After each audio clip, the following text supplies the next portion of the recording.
أهلا وسهلا فيك بفقرتنا فقرة تكنولوجيا. أهلا وسهلا فيكي. تعرفنا عن حالك؟ أنا علي من الزهيرية، بشتغل بصيانة الكمبيوتر.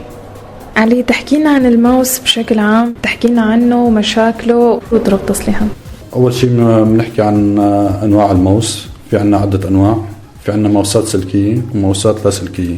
أنا الماوسات السلكية هي PS2 واليو اس بي، والماوسات اللاسلكية هي عن طريق إما الوايرلس أو البلوتوث. بس الاستخدام الشائع أكثر هو الماوسات السلكية يلي هي PS2 واليو اس بي. اليو اس بي عن طريق كابل ممكن نتركب مكان الفلاش، والPS2 إلى مكان مخصص بالبورد، يعني أكثر شيء بتستخدم للكيز العادي.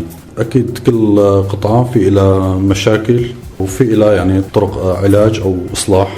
هلا في عنا مثلا بالنسبة للمشاكل ممكن إنه الماوس بالأساس يجي فيه عطل مثلا من الشركة الصانعة، ما بيتعرف عليها الكمبيوتر أو حركتها غير منتظمة. طبعا هي أعطال متعلقة بالشركة الصانعة. أكثر الأعطال اللي بتواجهنا بالماوس هي مرات بيصيب كسر بالجك نتيجة التركيب الغلط. لازم الواحد ينتبه على طريقة التركيب، لأنه في إلى مكانات مخصصة. حتى بالنسبة للPS2 في إلى ضفر بلاستيكي للتثبيت. إذا حاولنا نركبها بغير الضفر أكيد رح تنكسر معنا أظافر التثبيت الثانية. لهيك يعني لازم ننتبه على تركيبتهم بشكل صحيح.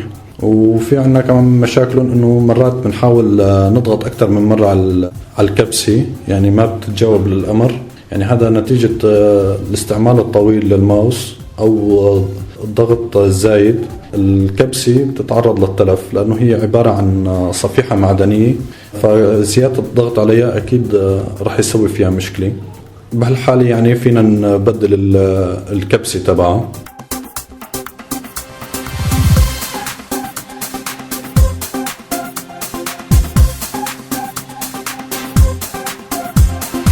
وفي عنا كمان مشكلة تانية بتواجهنا بالماوس، هي الحركة الغير منتظمة على الشاشة. فهي إما بتكون من الأرضية تبع الماوس، يعني بنحاول نحطها على أرضية نظامية أكتر، أو في أرضيات خاصة للماوس، أو بيكون مثلا العطل ممكن إنه يكون فيها مشكلة بالليزر تبعها أو بالحساس نفسه، أو تتشكل طبقة من الغبرة مقابل العدسة تبع الحساس الموجودة بأسفل الماوس. طبعا يعني هاي فينا أول شيء بنطلع إذا في عنا يعني غبرة متشكلة فوق العدسة تبع الماوس فينا ننظفها.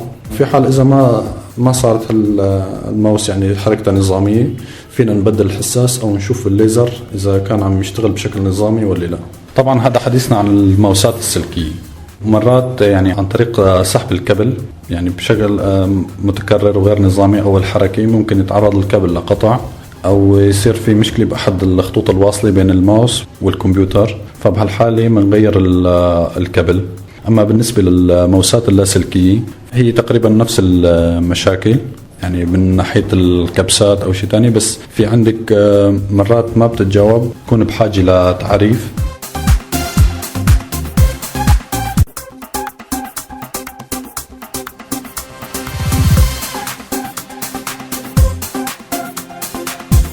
لا مرات يعني بنشوف انه مؤشر الماوس ثابت على الشاشة وفينا نستخدم الكبستين الثانيين، فبهالحالة بنطلع اذا ضوء الليزر شغال معناتها المشكلة من الحساس. اما اذا مو شغال ضوء الليزر فلازم نبدل الليزر، لانه هو المسؤول عن الحركة، عن حركة مؤشر الماوس على سطح المكتب.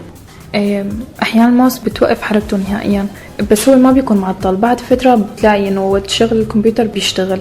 السبب من شو بيكون وقتها؟ طبعا بالنسبة لهالمشكلة هي بيكون سببها نظام التشغيل. يعني ممكن انه في حال اذا عادت التشغيل ممكن انه يرجع نظام التشغيل يتعرف على الماوس بشكل طبيعي وترجع تشتغل بحركة يعني بحركتها العادية. يعني طبعا نحن يعني يوم نتعرض لأي مشكلة بأي قطعة إلكترونية بنفتح القطعة من جوا، ممكن انه نطلع على القطع او المكونات تبعها، مثلا نشوف اذا في حرق مثلا بالمكثفات الداخلية، اذا فيها انتفاخ او فيها تلف مثلا، وبنشوف اذا في من هالشيء هذا بنبدلها. ولازم نراعي مثلا القيمة تبع القطع يوم بنبدلها.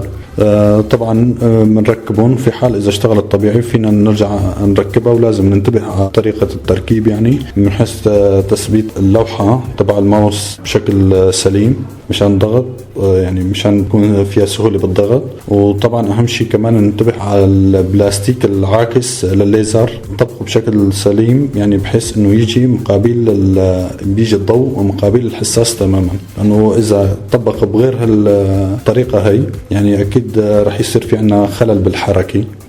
نتشكرك كتير علي. أهلا وسهلا.